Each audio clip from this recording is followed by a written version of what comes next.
Vamos lá, meus irmãos, vamos lá. Continuando nosso terceiro dia de aula de História Eclesiástica 1. Estamos no segundo bloco, as nossas aulas estão sendo gravadas. Há pouco eu tinha feito aqui uma cronologia, tanto dos imperadores romanos, quanto também dos pais da igreja. Agora eu vou olhar no prisma católico. Eu vou fazer uma lição de casa aqui bem rápida com vocês, inclusive eu peguei aqui rapidamente pela própria internet, e vou compartilhar com vocês essa lista dos papas.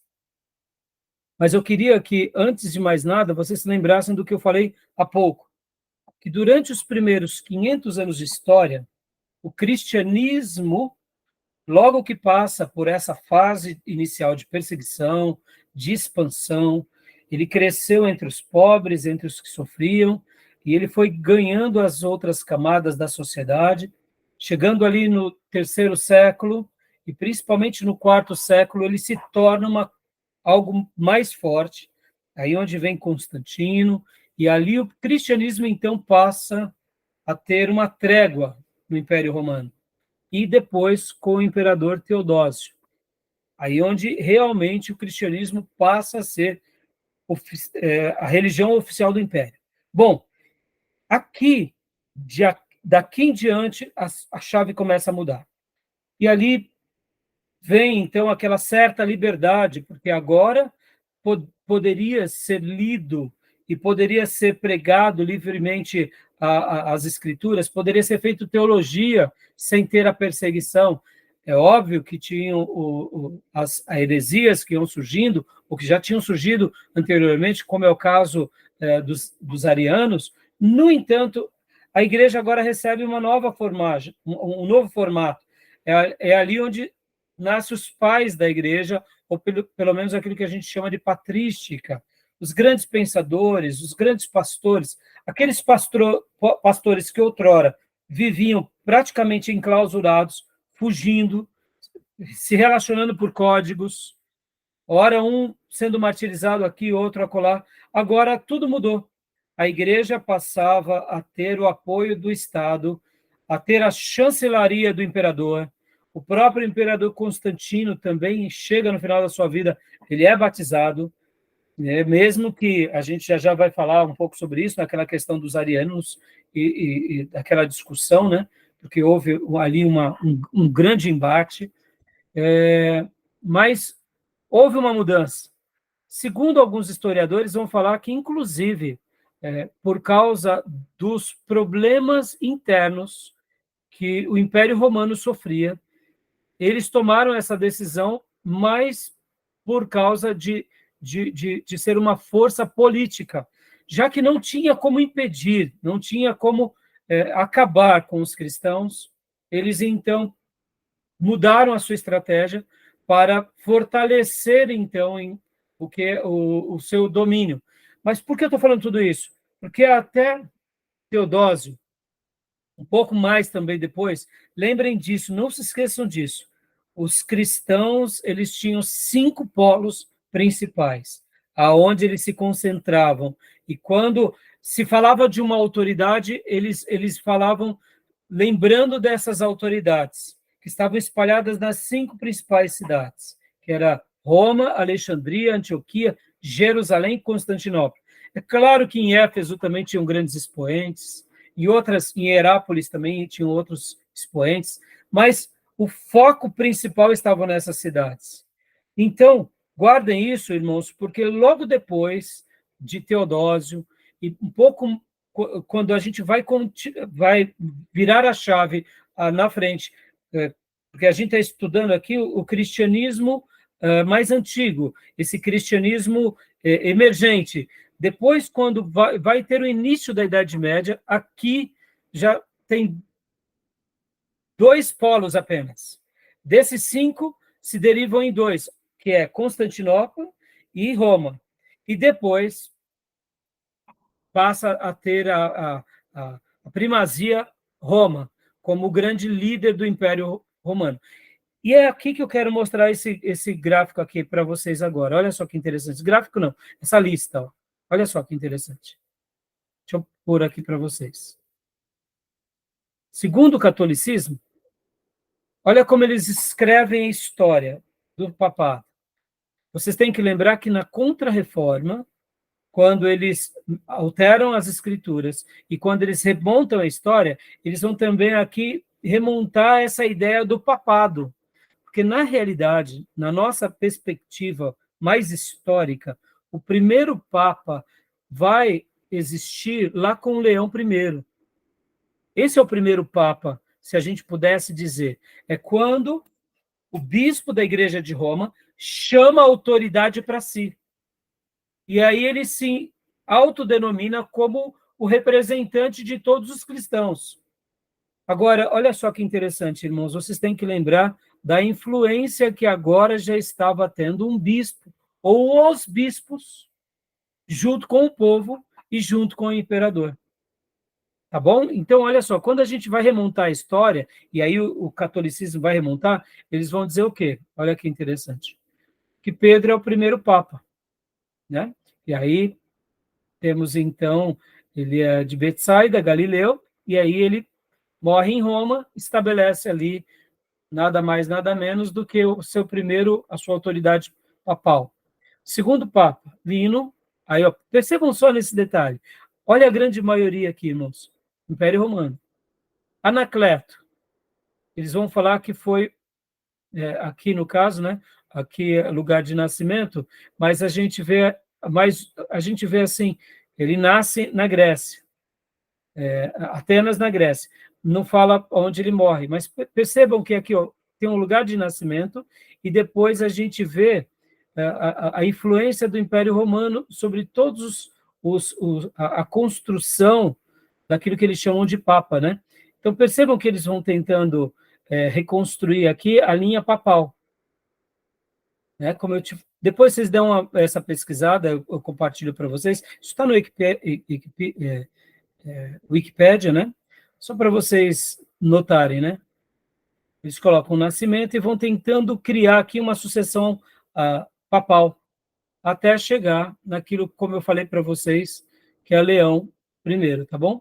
Então, só mostrei aqui para vocês, porque nesses primeiros 500 anos de história, irmãos, a gente nota o quê? Que havia um cristianismo mais livre de pensadores. Essa ideia da canonização não era uma coisa comum entre eles. Tá bom? Tudo bem até aí? Só quis mostrar para vocês verem como a história é contada por parte dos vencedores. Como nós somos ocidentais, estamos debaixo indiretamente da influência do catolicismo romano, eles vão sempre tentar remontar a história de acordo com a visão deles. Se nós fôssemos para a Igreja Católica Ortodoxa Grega perguntar quem são os principais líderes, com certeza eles colocariam outros, porque é na perspectiva deles, né? Tudo bem até aí? Tranquilo? Essa auréola em volta da cabeça significa o quê? Santo? É porque Santidade? aí onde entra a canonização, né? Ah, sim. Quando eles canonizam também, Edil, é mais ou menos uma maneira de querer dizer, olha, eles eram santos. E por isso nós valorizamos as obras dele, ou fazemos as orações a eles. Ou seja, percebam que a história vai ser contada a partir deles. É por isso que é importante a gente ler a história como de fato ela era. E por que eu estou fazendo essa discussão? Porque dentro do material que eu também dei para vocês como tarefas extras, do Marco Granconato, quando ele vai falar sobre a patrística, então eu quero que vocês lembrem disso, que nesse período dos primeiros 400, 500 anos, eles olhavam para si de outra forma, muito diferente daquilo que os católicos depois disseram que eles são. E isso é importante. Quando a gente lê Agostinho, a gente vai ver Agostinho como de fato ele escreveu, não como os católicos pintaram ele como Santo Agostinho. Então, eu faço questão de deixar essa dica aqui para vocês, porque a gente vai ver que eles tentam colocar e canonizar cada um desses grandes líderes do passado como santos.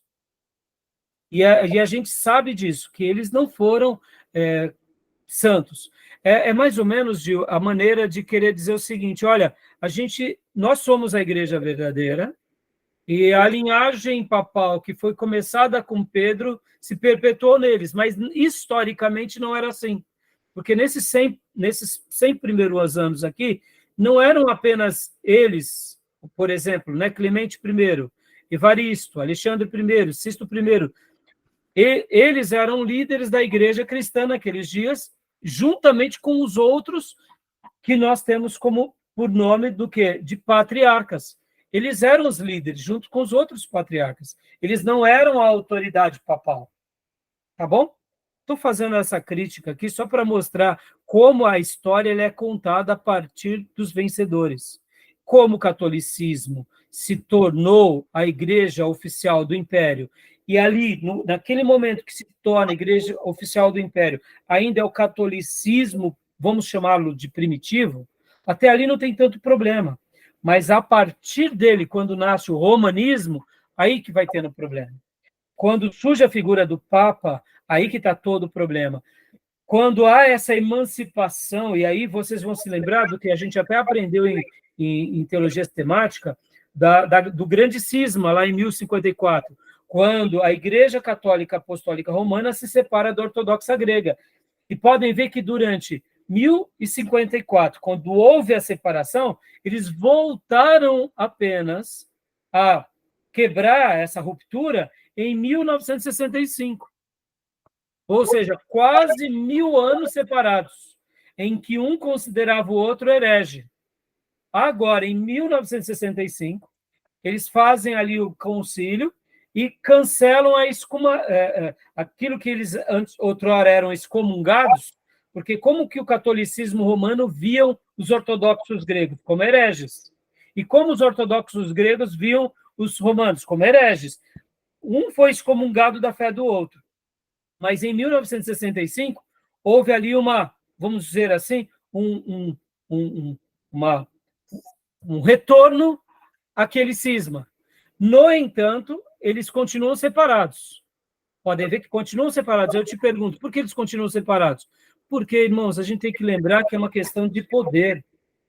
E é isso que eu quero que vocês enxerguem aqui. A história vai ser contada a partir do quê? Do que o imperador, ou do que o rei, ou do que os bispos, ou dos patriarcas, ou dos papas querem contar. Mas questionem todos esses pressupostos. Por quê, irmãos? A gente sabe que eles continuam separados porque é uma questão de poder político e econômico. E é muito simples, tá bom? A gente vai agora entrar nos slides do professor André. Tá bom? Até aí, meus irmãos? Tudo bem? Tranquilo? É ok. Mas, Joia? na verdade, o primeiro papa deles, fora essa falácia aí, foi Gregório. Isso, Júnior, Gregório, né? No século VI. Século VI. Mas a gente vai ver que há o Leão I, Júnior, ele chama para si a autoridade dos bispos sobre as 5 regiões. Então, ali já nasce, eu diria, o quê? Uma pseudo-postura de uma voz autoritativa sobre todos os outros pastores. Aqui é onde, mais uma vez, a fé, juntamente com a política, começa a se enveredar por caminhos tortuosos. Porque ele não poderia fazer isso. Mas por que se faz isso? Porque é aquela questão do controle. Lembrando que era um momento crucial de muito problema no Império Romano. A gente vai agora para o slide do professor André, vocês vão ver o seguinte, que nesses dias, irmãos, o próprio Império Romano ele estava dividido em 4 grupos. Antes de Constantino, por exemplo, eram 4 regiões. O próprio Constantino ele conquista Roma. Olha que interessante. Então, perceba que até o próprio romanismo tinha os seus governadores. Então, o catolicismo romano em Roma, ele já estava tendo ali investidas daquilo que eles chamam dos bárbaros. Deixa eu explicar uma coisa bem interessante aqui, irmãos. Quem eram os bárbaros, na história, A gente aprende que os bárbaros eram os pagãos, não é assim? Os bárbaros eram os pagãos que acabam com o Império Romano, não é isso que a gente aprende? Mas quem eram os bárbaros? Os bárbaros eram qualquer outra nação que não fosse católica. Então, por exemplo, os indianos eram bárbaros, os africanos eram bárbaros, o próprio pessoal da Ásia, e principalmente do Oriente, que tinha outra religião, os hindus eram bárbaros, qualquer que não fosse católico era considerado bárbaro ou pagão. Mas eu pergunto para vocês, lembram que a gente viu isso? Vários apóstolos, uns vão, né, para a região, que nem, por exemplo, os próprios russos vão dizer que André ele vai para Kiev, e ele é possivelmente quem prega lá para a Rússia. Por isso que, segundo os russos, o apóstolo André se torna o patrono do cristianismo entre os russos. Assim como também outros apóstolos foram para a Índia. Mas percebam, os indianos não estavam necessariamente debaixo do governo romano, concorda? Os indianos poderiam ser até cristãos, mas não necessariamente estavam debaixo do imperador. Mas para o imperador, mesmo um outro cristão que não estava debaixo da autoridade do império, era um pagão. Mas espera lá, mas ele não era um cristão? Ele era um cristão, mas ele não está debaixo do império, logo ele era um pagão. Mas espera aí, o que me faz, então, comungar não é a fé? É a fé, mas não é só a fé, é a política. Porque o que se presupunha? Se você realmente é um católico, logo você comunga o cristianismo junto com o Império Romano. Se você comunga o cristianismo com outro governo, você não pertence àquele nicho. Logo, você, mesmo sendo um cristão, também era visto ou como um pagão ou como um bárbaro, porque você não fazia parte da política romana, você não fazia parte do Estado romano. Isso é muito curioso. Por isso que quando o Império Romano ele cai, principalmente quando a gente fala aqui, irmãos, quando ele vai cair, ele cai, Roma cai, Constantinopla não cai. Olha que interessante. Porque Constantino, ele muda a sede do império para Constantinopla. E lá em Constantinopla, ali o império que ele estabelece, ou seja, a monarquia que ele estabelece, se preserva por 1000 anos. É onde chamamos depois de Império Bizantino. Roma cai pelos bárbaros, que, por sinal, é uma invasão de outros reinos que não estavam debaixo da autoridade, no caso romana, mas poderiam ser até cristãos. E ali, percebam que essas mudanças, elas são mais jogadas políticas, não são jogadas espirituais. Por isso que todas essas mudanças, a gente tem que colocar sobre... a gente tem que questionar as intenções dos imperadores. E não pode ser aqui, irmãos, bobinhos, né? Isso vale, inclusive, para a reforma protestante, viu, irmãos? Isso vale, inclusive, para a nossa reforma, tá bom? Tudo bem até aí? Então, eu vou compartilhar agora um slide, um outro slide aqui para vocês, que é do professor André.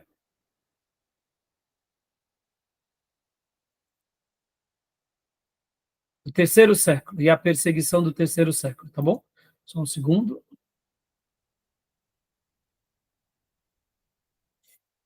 Professor André, lá do STBnet. Vai explicar melhor isso tudo que eu estou dizendo agora para vocês.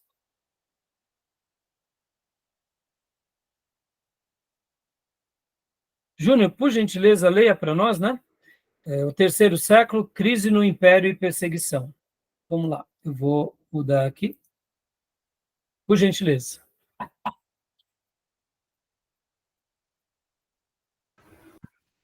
Introdução. O terceiro século foi um período de conturbação política do Império Romano.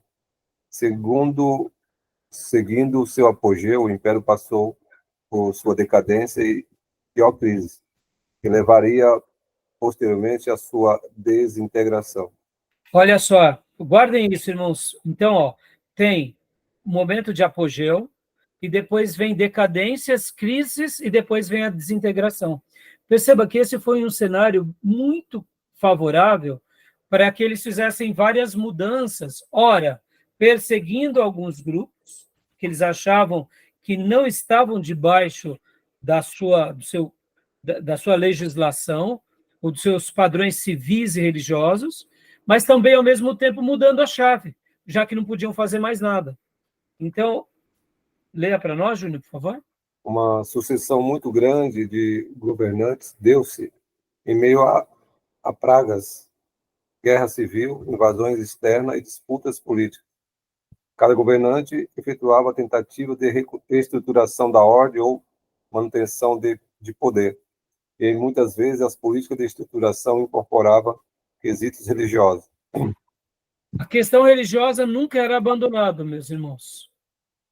Sempre fazia pauta, porque o imperador ele tinha também que ser adorado. Continua para nós, por favor, Júnior. Calcada na mentalidade já desenvolvida nos 2 séculos anteriores, deram-se perseguições esporádicas, geralmente vinculada a alguma política específica, isto é, negação do culto ao imperador e de diversas magnitudes, sendo que no início do século seguinte daria-se a pior e mais sistemática fase de combate aos cristãos. Agora, irmãos, lembra que eu disse há pouco para vocês, irmãos, que essa igreja, que já era uma igreja estabelecida, essa cena ela é muito forte, irmãos, porque é as arenas, onde os nossos irmãos cantavam e glorificavam a Deus e eram devorados pelas feras.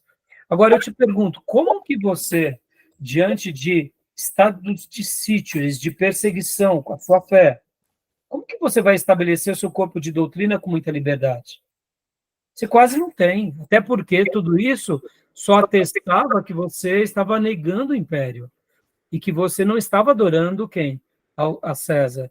Então percebam que esse momento, ao mesmo tempo, foi um momento de muita perseguição, de muita morte, de muitos martírios, e ao mesmo tempo não tem como a gente, por exemplo, estruturar, falar aonde estão os templos, onde estão as igrejas. Irmãos, eles tinham períodos 10, 15, 20 anos de paz, era uma geração, 2 que vivia tranquila.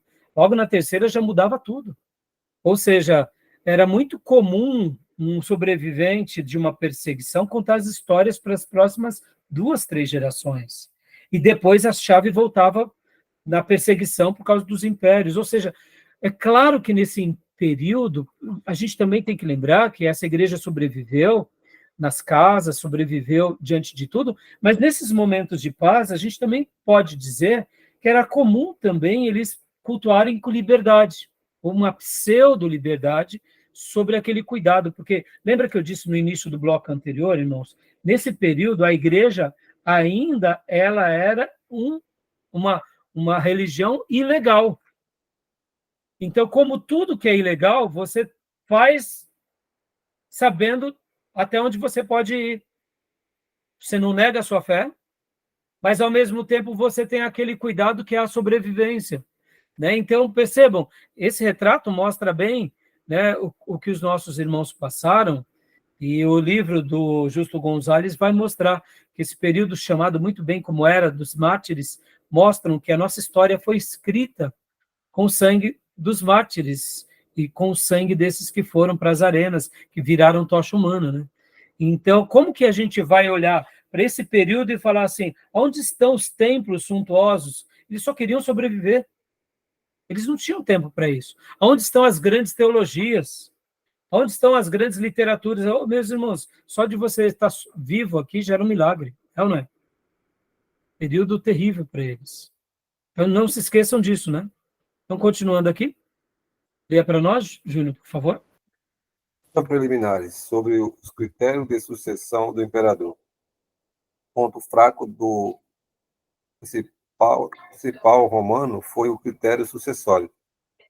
O príncipe não tinha possibilidade jurídica de escolher ou apontar seu sucessor. Não havia o critério de hereditariedade.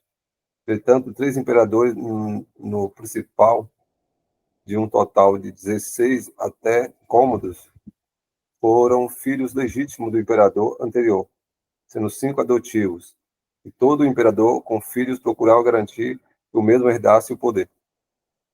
Havia 3 focos de poder e tensão na sucessão imperial: o imperador, o senado e o exército.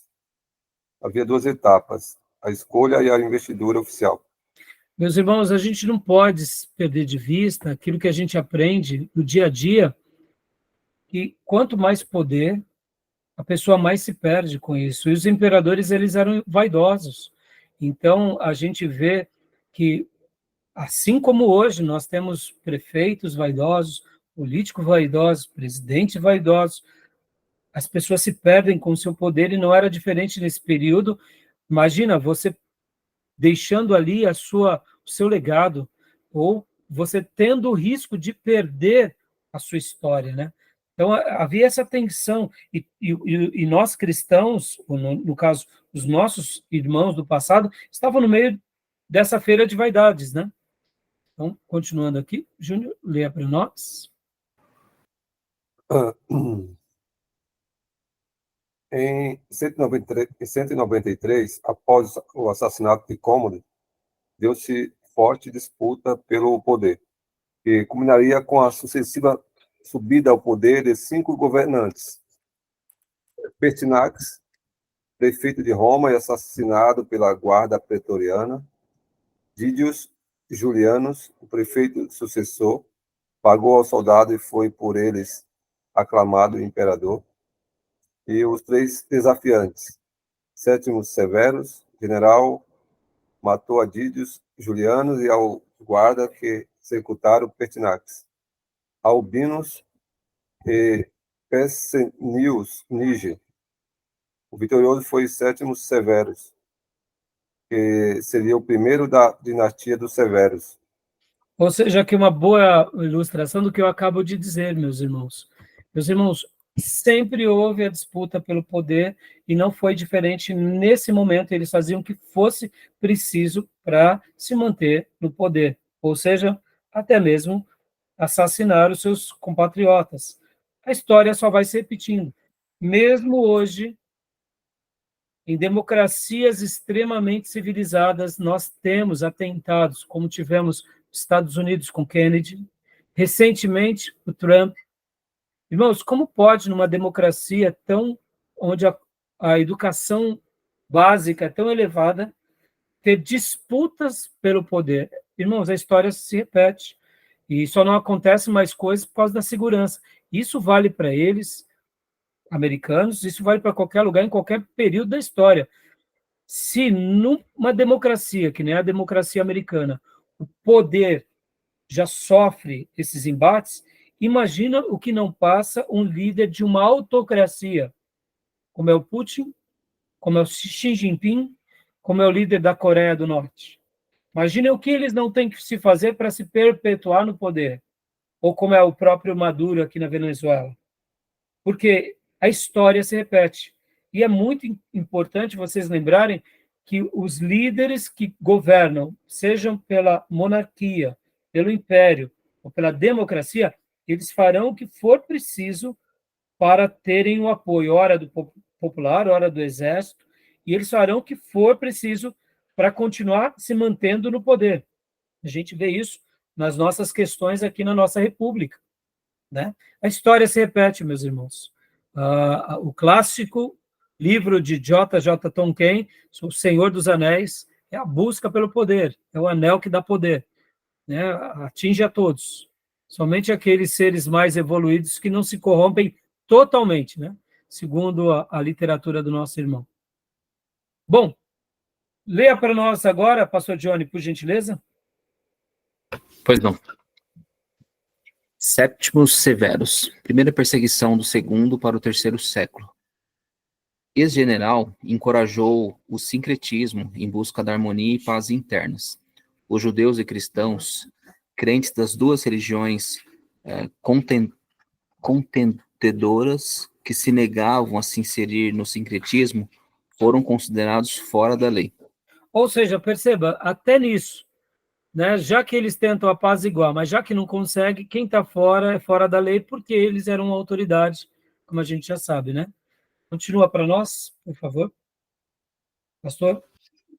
A perseguição não foi dirigida oficial e declaradamente contra cristãos. Entretanto, quando esses negaram a prestar culto ao imperador, a prestar sacrifício aos deuses romanos e negar a Cristo, a pena era execução.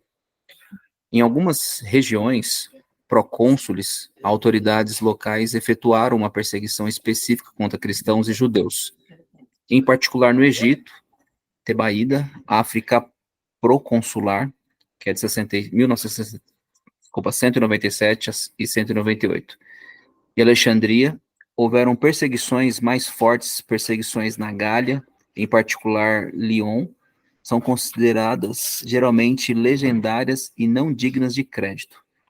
Apesar da perseguição, o governo de Séptimos Severus foi relativamente moderado e benéfico, isso aí, um dos últimos entre os imperadores romanos. Então, perceba, irmãos, que aqui, ó, quando fala que ainda foi moderado, mas mesmo assim, tinha execução. Ou seja, ser cristão nesses dias era muito difícil, né? Continua para nós, pastor, por favor. Pois não. A crise do terceiro século. Última dinastia do Principatos Romanos. Com o final da dinastia dos Severos e dos Principatos, o Império entrou em séria crise. As razões para tal crise foram além do declínio que já se apresentava desde o governo de Cômodos, invasões, guerras civis, pragas e problemas econômicos. Como em qualquer contexto da história, meus irmãos, mexeu no bolso, mexeu na autoridade dos líderes, alterou alguma coisa que gerou desarmonia, há fragilidades, e assim a gente vê que a história só vai se repetindo. O Império Romano também, depois de uma longa caminhada de êxito e de conquistas, começou agora a ter também os seus grandes problemas, e como disse aqui, as guerras civis. Isso daqui é uma das coisas mais... Quando se trata de invasão, meus irmãos, mas o povo, eles estão alinhados dentro do que eles querem, ainda você tem como se resguardar dessas invasões e contra-atacar. Mas quando você já está fragilizado internamente, com dificuldades, com problemas financeiros, ou seja, você se torna muito propício para qualquer invasão, né? E é isso que foi acontecendo. Continua para nós, pastor, por gentileza. Pois não. Nesse período, houve uma sucessão muito grande de governantes, mais de 20.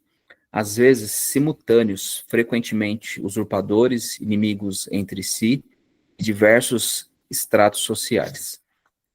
Vários procuraram restaurar a ordem perdida, tomando diversas medidas de reforma. Em alguns casos, houve quem culpasse a cristãos pelo ocorrido, em particular pela negativa dos mesmos em prestar culto aos deuses. Pragas poderiam ser castigo dos deuses que teriam sido desonrados, por exemplo. Outras medidas repetiam perseguições anteriores, ainda nos mesmos quesitos de prestar ou não culto ao imperador e aos deuses. De qualquer forma, a situação turbulenta do império afetou seriamente a condição também dos cristãos. Deixa eu fazer um comentário aqui, meus irmãos. Nós sempre teremos oposições, né? O diabo sempre foi o diabo contra nós. Agora, olha que interessante. Já que eles não adoravam os deuses romanos, as pragas eram culpa deles.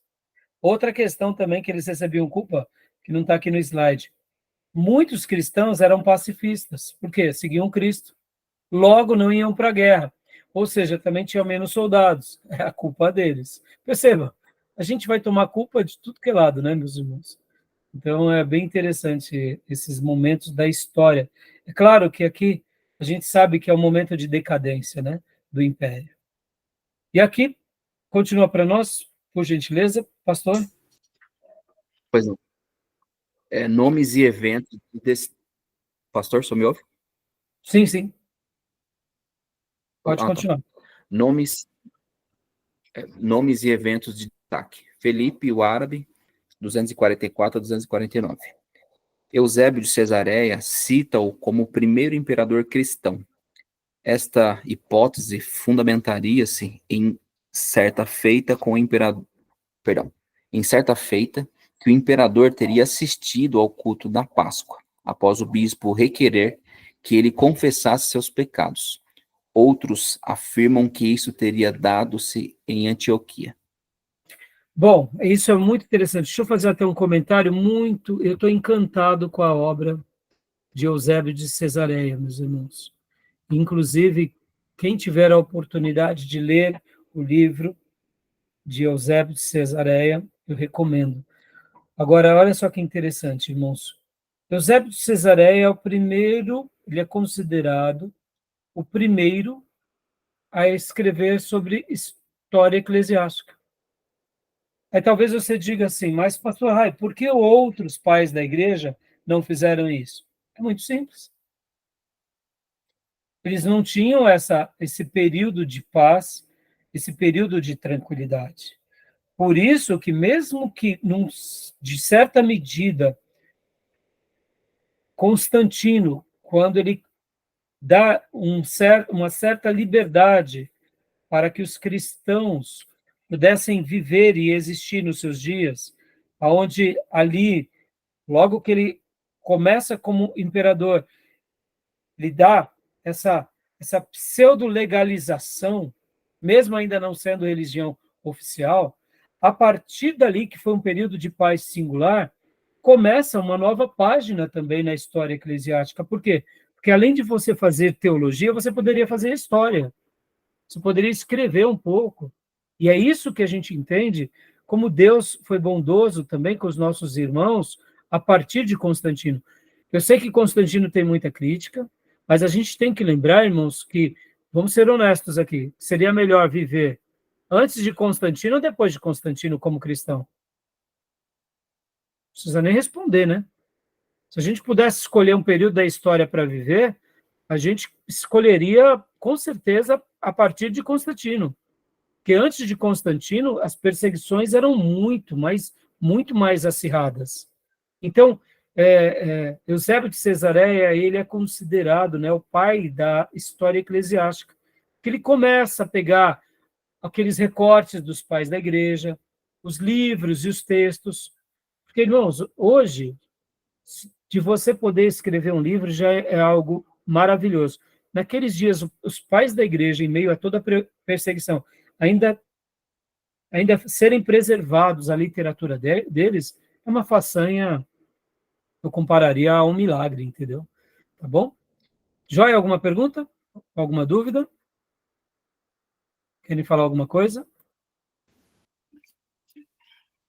Não. Então, pastor, tenha bondade, continua para nós. Vamos lá. Entretanto, poucos aceitam essa ideia e remetem-na mais devido à tolerância com os cristãos que o imperador mantinha.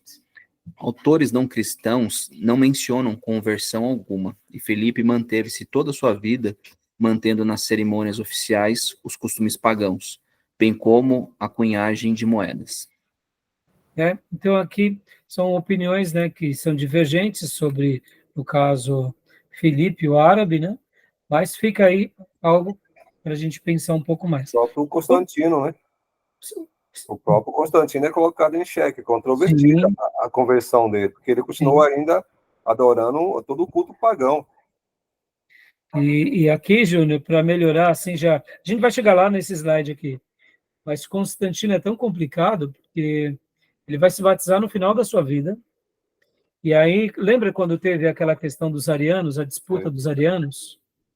Pois é, no primeiro momento, quando houve ali aquele embate dos arianos, é quando surge o Concílio de Nicéia, em 325. Naquela questão do Concílio de Nicéia, vamos colocar aqui, os católicos vencem a questão dos arianos, porque os arianos, Ário, ele ficava em Alexandria. No entanto, quando de fato chega a questão para Constantino, ao invés de apoiar a decisão, no caso dos patriarcas e do concílio, ele foi tendencioso aos arianos e ainda mandou prender alguns que eram contrário à questão ariana. Percebam, olha aqui como a política e a religião vai se misturando até com Constantino. Constantino vai morrer um pouco antes da sua morte, ele vai ser batizado, e ele é batizado por um líder, no caso um padre, né, um pastor, que é ariano. Ou seja, ele não foi batizado debaixo daquilo que nós entendemos como o Concílio de Nicéia, mas sim com os princípios de Ário, que depois foi considerado, inclusive, como herege. Mais para frente a gente vai ver isso. Olha que interessante. Então, Júnior, é muito complicado. Constantino, irmãos, por isso que quando a gente fala de imperadores, e até mesmo aqui de reis, irmãos, a gente nunca pode acreditar cegamente. Porque, como eu disse na minha primeira aula, é a história dos mais fortes, é a história dos vencedores. Então, fica tudo muito questionável. E, irmãos, exercitem esse princípio com tudo, até nos nossos dias, nas nossas igrejas, nas nossas denominações, com os nossos presidentes. A gente tem que ter esse senso crítico muito elevado, porque senão a gente acaba sendo manada também. Aqui eu não estou querendo dizer para a gente negar, mas eu estou dizendo para a gente fazer aquilo que Paulo nos ensina. Ouça tudo, retenha o que é bom, e o que não é, como eu aprendi com o meu pastor, nós temos que ter nós temos que ter uma sacola de preciosidades, que seria, né, de coisas úteis e preciosas, e uma sacola descartável. A gente ouve tudo, retém o que é bom, guarda no que é precioso, e o que não é bom a gente joga, põe na sacola descartável, amarra e joga fora. Porque senão a gente acaba vendo a história de uma forma distorcida, né? Até porque quem poderia questionar o imperador, que era uma pessoa temida, e ele fala assim, eu sou cristão agora, quem é que vai dizer o contrário? Poderia alguém lá, os pais da igreja, não, você não aferiu todos os conceitos, não assimilou. Como foi investigar a sua conversão? Então, era muito vago essa questão. E é por isso, irmãos, que hoje nós vamos estar concluindo essa parte, e a partir da próxima aula a gente vai começar a falar um pouco mais sobre a patrística. A gente está falando da história, mas eu quero focar mais na patrística. Vamos focar um pouco nos mártires, sim, mas eu quero focar na patrística, porque eu quero pegar todos essas histórias desses grandes líderes do passado, porque quando a gente fala de história eclesiástica, irmãos, a gente fala um pouco do Império Romano, fala da questão econômica, fala da questão dos bárbaros, fala da questão das dinastias, das oscilações, da política, tudo bem, falamos do cristianismo, mas a gente esquece do que de fato importava. O que era? Como os nossos irmãos sobreviveram e as suas fés sobreviveram. E até porque... Então, só concluir essa linha de raciocínio, Júnior. Tá. E por que eu quero destacar isso?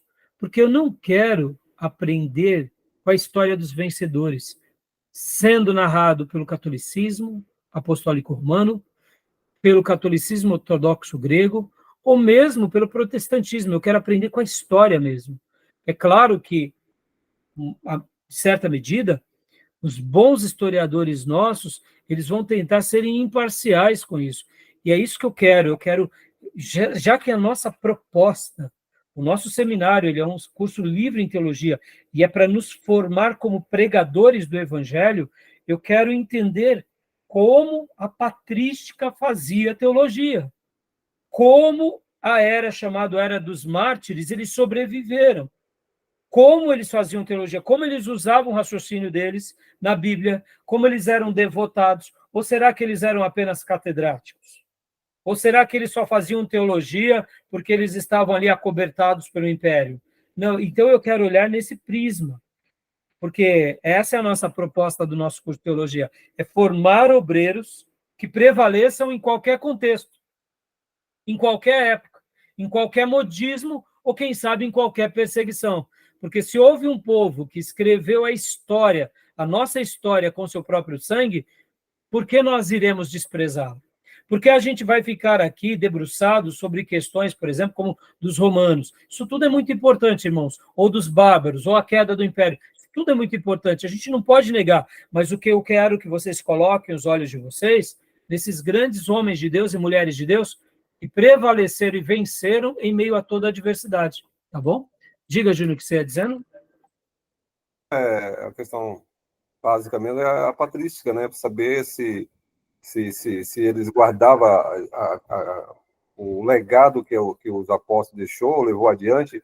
Houve muitas alterações, houve uma teologia interpretativa deles, ok, embora havia defesa, apologia, né? Apologética, né? Contra as heresias. Mas será que conseguiu ir adiante com o que deixou os apóstolos? Porque fala a história também que depois da última morte de João, né, da ilha de Patmos, né, ficaram um vácuo de 50 anos. Um vácuo de 50 anos. Então, é isso que eu questiono, sabe por quê, Júnior? Aqui só de antemão, e isso que é legal você colocar, e por isso que eu quero, hoje, a aula, eu, em cima da tese, né, a história ela é escrita pela história dos vencedores, eu estou querendo colocar em xeque, não é que não seja isso, isso é um fato, mas eu quero dizer o seguinte, até onde a história dos vencedores, ela pode ser preservada? Até onde a história dos vencedores, a gente acaba aceitando tudo como verdade, ponto. E eu quero questionar esses pressupostos. Por quê, Júnior? É isso que você está falando. Como pode uma igreja que estava em plena ebulição ter um período de 50 anos de vácuo? Eu não creio nisso. O que pode ter acontecido é que essas lideranças que já existiam se resolveram entre si e não tinham um protagonismo. Mas percebam que quando fala, alguns historiadores colocam assim, muitas vezes houve um vácuo, dando uma ideia de um sofisma, dizendo, olha o perigo que eles tiveram, porque eles não tinham um líder que dissesse por todos. Eu te digo, Júnior, o cristão, somente com a Bíblia, ele existe.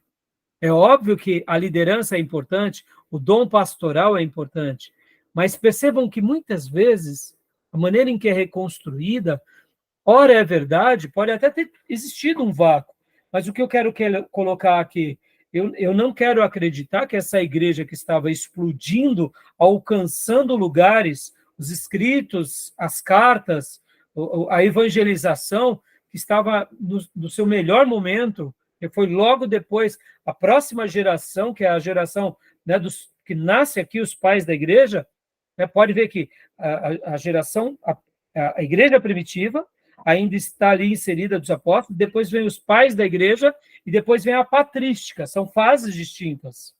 Mas os pais da igreja, será que eles simplesmente não se preocupavam? Eu quero acreditar que não. Até porque a história vai mostrar que esse cristianismo expandiu e chegou em lugares dos mais variados, entendeu? Então, percebe, isso tudo é muito legal. E é por isso que eu estou hoje trabalhando em cima disso, para a gente questionar os pressupostos, para a gente pôr a nossa cabeça para pensar, para a gente realmente avaliar não só como a história dos vencedores, mas como a história, ela de fato foi contada, e o que sabemos e o que descobriremos, porque, irmãos, nesses 2000 anos de história, muita coisa já foi descoberto. E pode ser que algumas outras coisas sejam descobertas? Pode, mas eu acredito que poucas coisas, porque, afinal de contas, são 2000 anos de história, né? Então, tá bom? Tudo bem até aí? O pastor, Hum.